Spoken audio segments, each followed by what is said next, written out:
My girlfriend posted a quote on Facebook after an argument. Sometimes you have to walk away from toxic men.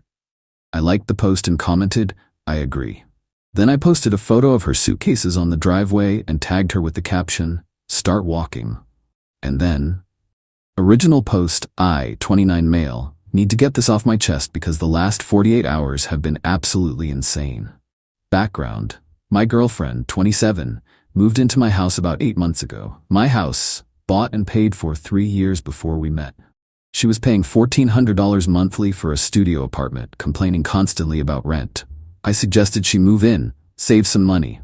Big mistake. The agreement was simple. She'd pay $600 monthly toward utilities and groceries. No rent since I already owned the place outright. Seemed fair. She agreed immediately. First month, paid on time. Second month, can I pay you next week? Tight month. Sure, whatever. By month 6, I'd received maybe $2,000 total. Should have been $3,600. I stopped asking. Didn't want to seem petty. Meanwhile, she's ordering takeout 4 times weekly, getting her nails done every 2 weeks. New clothes constantly, Amazon packages arriving daily, all on her dime, supposedly. But she couldn't afford $600 monthly for shared expenses. The argument, last Tuesday night around 9 p.m. I'm doing dishes from dinner I cooked. She's on the couch scrolling her phone. Me, hey, can you help clean up? I'm tired, had a long day. I worked too and cooked dinner. You offered to cook. I didn't ask you to. I cook every night because you never do. Maybe I would if you didn't act like such a control freak about the kitchen. Record scratch moment. Control freak? For asking her to help clean? Me, I'm asking you to wash 3 dishes. That's not controlling. This is exactly why I need my own space. You're always monitoring what I do. Always complaining. Me, you live here rent-free and don't contribute. I'm not complaining. I'm asking for basic partnership. Rent-free? I pay $600 a month. You've paid maybe $2,000 in 8 months, and my mortgage is $1,800 monthly, plus utilities, plus groceries you eat. You're getting a massive discount and acting like I'm the problem. She stood up, face red. I can't believe you're keeping score. That's so toxic. I'm done with this conversation.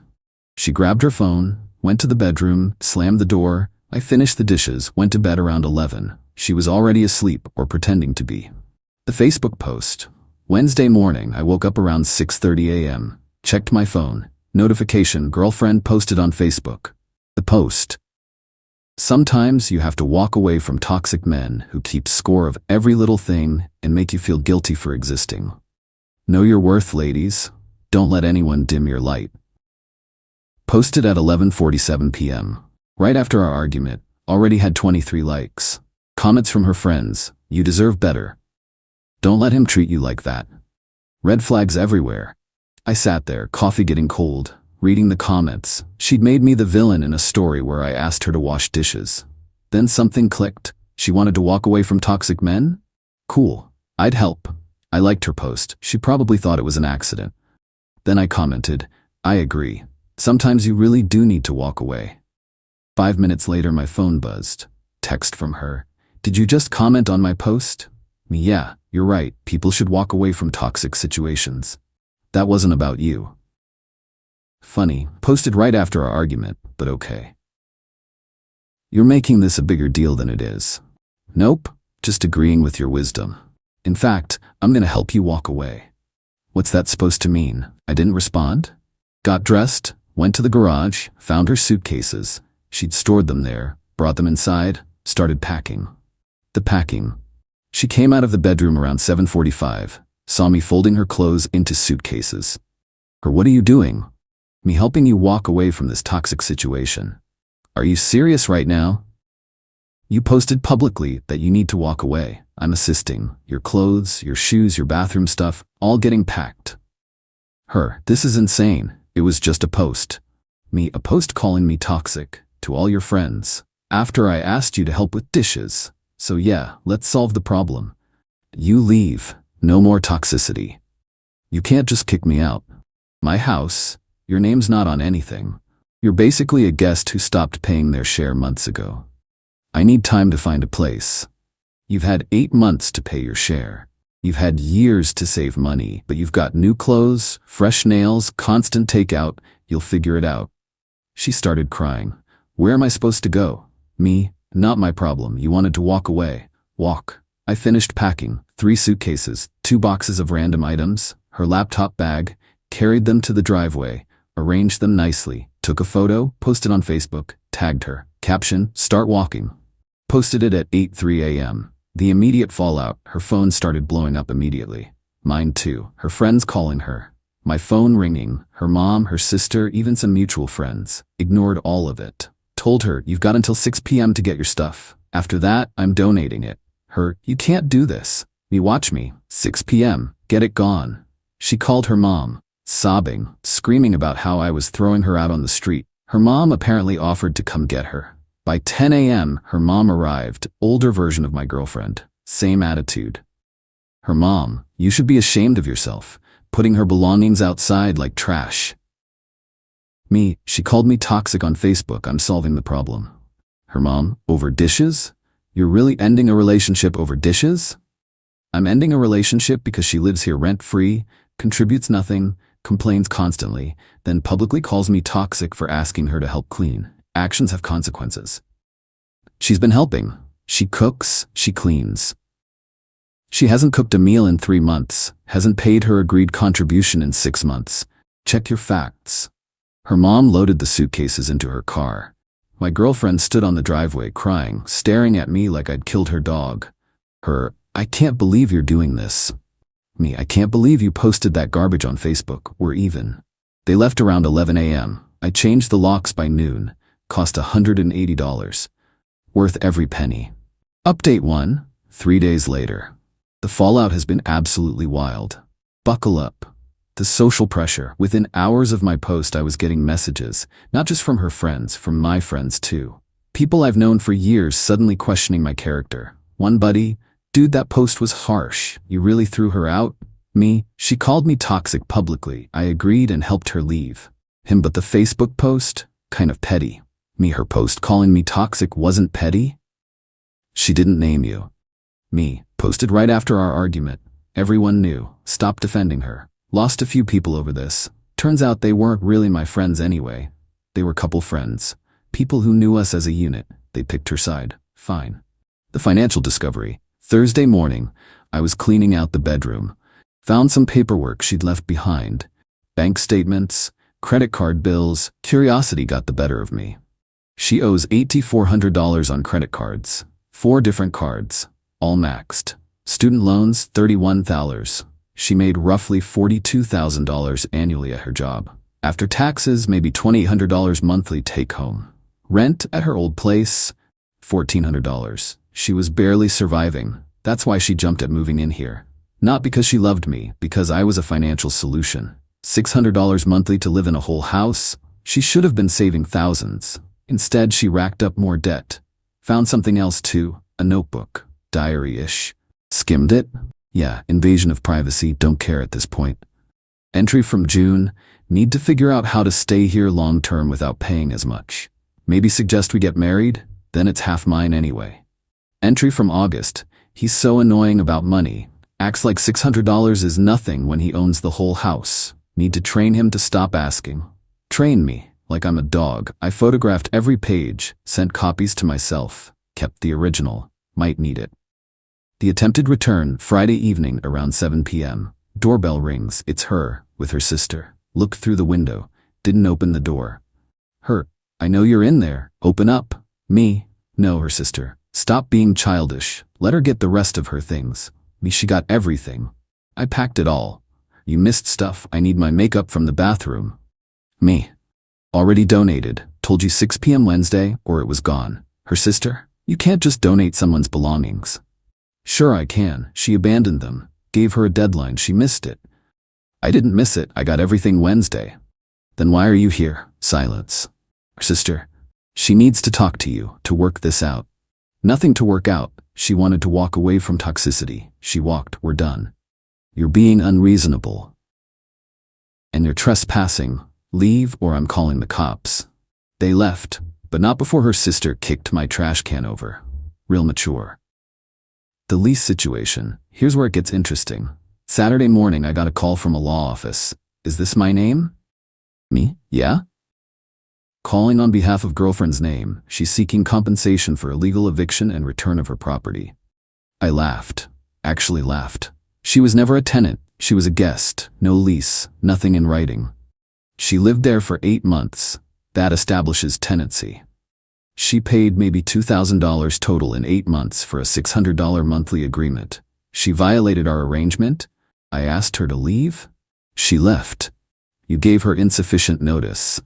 I gave her until 6 p.m. same day. She removed her belongings, her choice to go immediately. She's claiming you locked her out. Me. I changed my locks on my house after she removed her belongings and left. Perfectly legal. We'll be in touch. They hung up. I immediately called my own lawyer, real estate attorney I'd used when buying the house, explained the situation. He laughed too. She's got no case, no lease, no rental agreement. You can ask a guest to leave anytime. Changing your locks after she left is fine. Don't worry about it. She's claiming illegal eviction. Let her try. She'd need to prove tenancy. Without a lease or proof of consistent payment, she's got nothing. Even if she had proof, worst case you'd owe her a 30-day notice period, but since she left voluntarily, there's no issue. What about her threatening to sue? Let her. Her lawyer will tell her she's wasting money. If they actually file, we'll respond, but I doubt they will. Felt better after that call. The mutual friends. Sunday afternoon, ran into a mutual friend at the grocery store. She approached me in the produce section. Hey, heard about what happened? Yeah. Listen, I know there are 2 sides to everything, but that Facebook post of the suitcases was pretty brutal. You saw her post calling me toxic? I did, but that didn't name you specifically. We posted right after our argument, at midnight, about a toxic man who keeps score. Who else would that be? Fair point, but you could have handled it privately. She made it public first. I just responded in kind, by humiliating her. Me, by agreeing with her that she should walk away. You know what I mean. I really don't. She lived in my house for 8 months, barely paid anything, then publicly called me toxic. I removed the problem. How is that wrong? It's just harsh, that's all. She walked away. Haven't heard from her since. Update 2. 2 weeks later. Things have escalated in ways I didn't expect. Some good, some absolutely ridiculous. The lawyer letter. Got an actual demand letter last Tuesday. From her lawyer, she really hired one. Demanding 1. $4,800. Reimbursement for 8 months of contributions to household. 2. $3,200. Value of donated items. 3. $2,000. Emotional distress. Total $10,000. I forwarded it to my lawyer. He read it, called me back within an hour.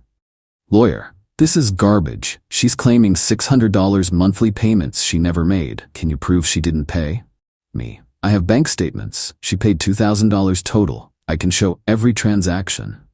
Perfect. The donated items? She abandoned them after you gave notice. Even if we treat her as a tenant, abandoned property becomes yours after proper notice. Emotional distress? Please. We'll respond denying everything. Don't worry. He sent a response letter. Basically said, prove she paid $4,800. She can't. Prove the items were worth $3,200. She can't. Emotional distress isn't compensable in this context. Go pound sand. Her lawyer went quiet after that. The work drama. Here's where it got weird. My ex works at a marketing firm. I work in software development, different industries, different companies.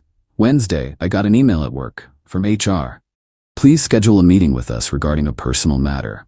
My stomach dropped, called HR immediately. HR rep, we received a complaint about harassment. Me, from who? A third party. They claim you've been harassing someone outside of work and it's affecting our company's reputation. Who filed this? We can't disclose that, but we need to discuss it.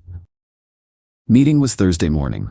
I brought printed documentation, the Facebook posts, hers and mine, the timeline, bank statements showing she barely paid, the diary entries about using me financially. HR rep looked it all over. So this is a personal relationship that ended? Me, yes. I asked her to leave my house. She left, then posted on Facebook calling me toxic. I responded, it's personal, nothing to do with work. She's claiming you're harassing her. Me, I haven't contacted her at all since she left. 0 calls, 0 texts, 0 anything. That's not harassment. The Facebook post, was a response to her post. She made our breakup public. I responded publicly, then blocked her on everything. HR rep reviewed the documents again. Okay, this is clearly personal. We're closing the complaint, but maybe avoid social media drama going forward. Me? Trust me, I'm done with that. Found out later, through a former mutual friend who felt bad, that my ex's sister filed the HR complaint. Not even my ex directly. Her sister called my company pretending to be a concerned citizen. Pathetic. The family pressure. Her mom has been calling. I blocked her number after the second call, but she started calling from different numbers. Finally answered one. Her mom, we need to talk about this situation. Me, no we don't. My daughter is devastated. She's having panic attacks. She can't sleep. Me, not my problem. You threw her out with nowhere to go. Me, she's living with you. She's fine. She's not fine. She's depressed. She might need medication. Again, not my problem. She chose to publicly call me toxic. I agreed and helped her leave. Actions. Consequences. Her mom. She made a mistake. She was upset. You're really going to hold one Facebook post against her forever? It wasn't the post. It was 8 months of her using me financially while contributing nothing. The post was just the final straw. I'm done discussing this. She loves you. She loved my house and my lack of rent. Check her diary entries about training me to stop asking for her share. She's manipulative. Her mom. You read her diary? Me, she left it here. Found it while cleaning. Real eye-opening stuff about how she planned to marry me for the house. You're twisting her words. I photographed every page. Want me to send them to you? See what your daughter really thinks? Silence. You're a cruel person. I'm a person who got used and ended it. Stop calling. Block that number too. The property claim. Last Friday got a text from an unknown number. Her again, obviously. I left my grandmother's necklace in the bedroom drawer. I need it back. It's a family heirloom. I remembered that necklace. She wore it maybe twice in 8 months. Claimed it was valuable. Me, nope. Don't have it. I left it there. Check the drawer. Already cleaned out everything. Donated what was left after you missed your deadline. You donated a family heirloom. If it was so important, you should have gotten it Wednesday. I gave you a deadline. You missed it. I'm calling the police. Go ahead. Tell them you left property at your ex-boyfriend's house and missed the deadline to retrieve it. See how that goes. She actually did call the police. 2 officers showed up Saturday morning. Officer, sir, we got a report about stolen property. Not stolen. Abandoned. I asked her to leave, gave her until 6 p.m. to get her stuff. She got most of it, left the rest. I donated what remained. Officer, she's saying there was a valuable necklace. If it was valuable, she should have prioritized getting it. I cleared out the bedroom a week after she left. Gave her plenty of time. Do you have proof you donated items? Me, donation center receipt. Goodwill. Got it somewhere. The officer looked tired. Sir, this is a civil matter. We can't force you to return items you no longer have. Ma'am, you'll need to work this out privately or through the courts. My ex, she was sitting in a car outside, but it was my grandmother's necklace. Officer, then you should have gotten it when you were asked to remove your belongings. We're done here. They left. Honestly, I do vaguely remember seeing a necklace. It's in a box in my closet. Random jewelry and accessories I wasn't sure about. But she called the cops on me, tried to file false HR complaints, and sent lawyer letters. She can go buy a new necklace. The friend group shift. The mutual friends have mostly picked sides now. About 60-40 split, her favor. The ones on her side? All people I barely knew anyway.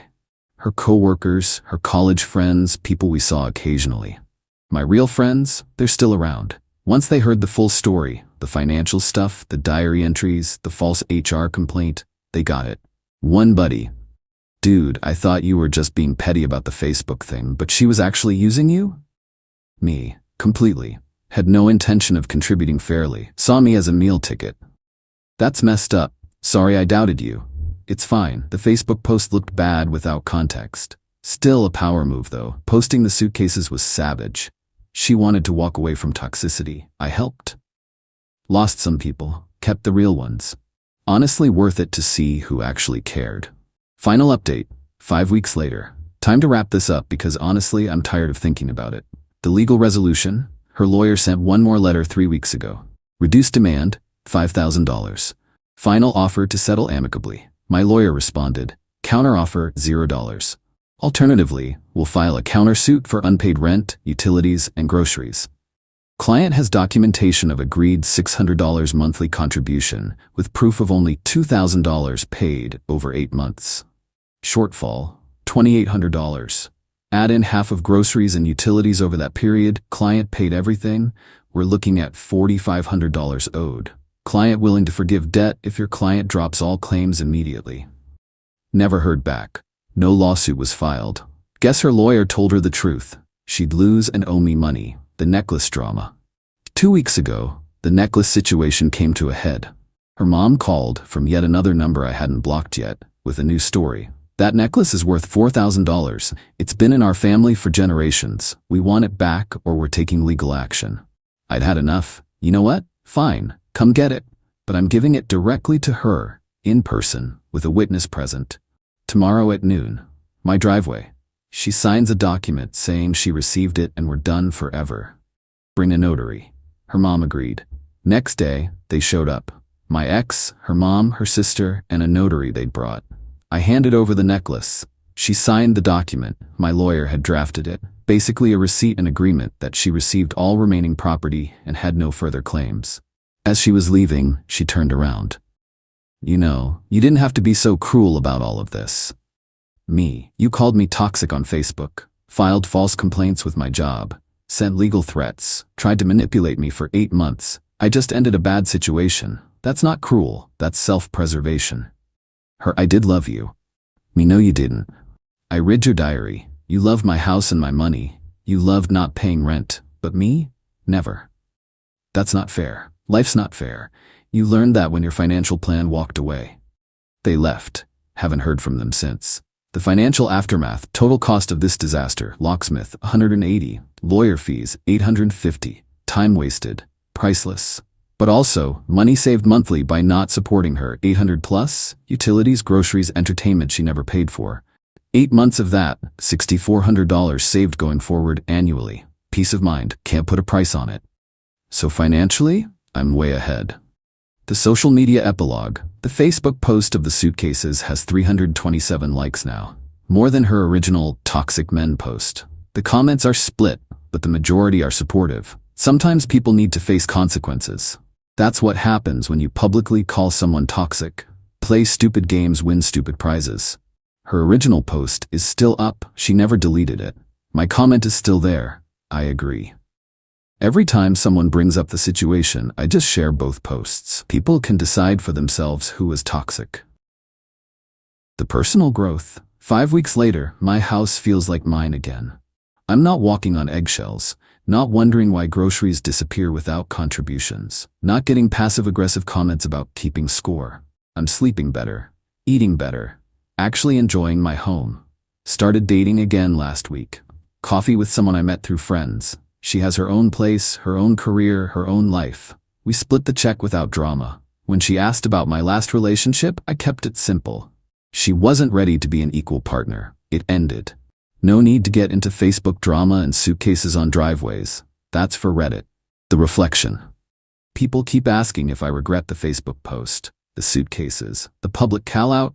Honest answer, no. She made our breakup public first, called me toxic to everyone who'd listen. I just agreed and acted accordingly. Could I have handled it privately? Sure. Packed her stuff, asked her to leave, changed locks quietly, but she chose the public arena. So I played the same game. Did I lose some friends? Yes. But they weren't really friends if they supported someone who used me financially and called me toxic for asking for basic contributions. Did I make enemies of her family? Yes. But they raised someone who thought training their partner to accept financial manipulation was acceptable. Their opinions don't matter. Did I come out ahead? Absolutely. The lessons. What I learned from this mess. 1. Don't let people live with you without a clear, written agreement, even if you love them. 2. If someone makes you the villain publicly, defend yourself publicly. Don't let false narratives stand. 3. Pay attention to financial patterns. If someone can't contribute equally when they clearly have money for other things, they're choosing not to contribute. 4. When someone shows you they're using you, believe it. Don't make excuses. 5. Diaries left behind are fair game. That's not invasion of privacy, that's information gathering after someone's already gone. The current status. I'm in my house. It's clean. It's quiet. The fridge has food I bought that I'll actually eat. The bills are paid by me without wondering if someone else will chip in. My ex is living with her mom. Probably still complaining about how unfair I was. Probably still telling people I'm toxic. Probably still avoiding responsibility for her own choices. Her flying monkeys have stopped calling. The legal threats have stopped. The drama has finally died down. Life's boring again. And boring is exactly what I wanted. She wanted to walk away from toxic men. I made it easy. She should thank me, really. I solved her problem. As for the Facebook post, still up. Still public. Still a reminder that if you're going to call someone toxic on social media, they might just agree with you. And that agreement might come with your suitcases on the driveway. Worth it? Absolutely. Thanks for following this mess. Time to close this chapter and actually move forward.